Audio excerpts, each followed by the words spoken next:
দেশের প্রধানমন্ত্রী কখন কোথায় বিচরণ করবেন সে নিয়ে কোনো প্রশ্ন থাকে না।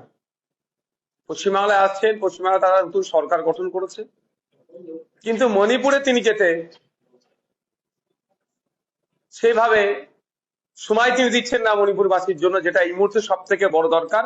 ভারতবর্ষের যে কটা অঙ্গরাজ্য আছে, মণিপুর সব থেকে সংকটময় অবস্থায় চলছে। আমার তো মনে হয় ওখানে গিয়ে এই যোগাটা করলে হয়তো আরো বেশি কাজে দিত।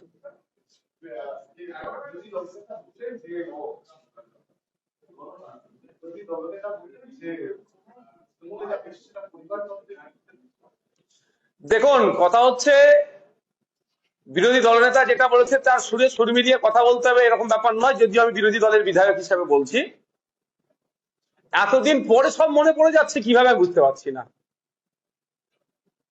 একসাথে তো দীর্ঘদিন ছিলেন ওনারা, আর এই পরিবারতন্ত্র বা এটা আমরা আজকে দেখছি না, আমরা তো বারবার বলে আসছি।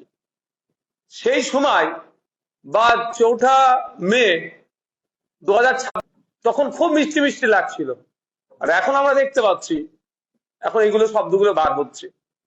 আমি টু বি ফ্র্যাঙ্ক একটা কথা বলি সাধারণ মানুষের উদ্দেশ্যে, সব থেকে বড় কথা, ওই সমস্ত ভালো আর খারাপ তৃণমূলকে যারা ভোট দিয়ে জিতিয়েছেন, আপনারা কাকে জিতিয়েছেন একটু ভাবুন, কাদেরকে জিতিয়েছেন।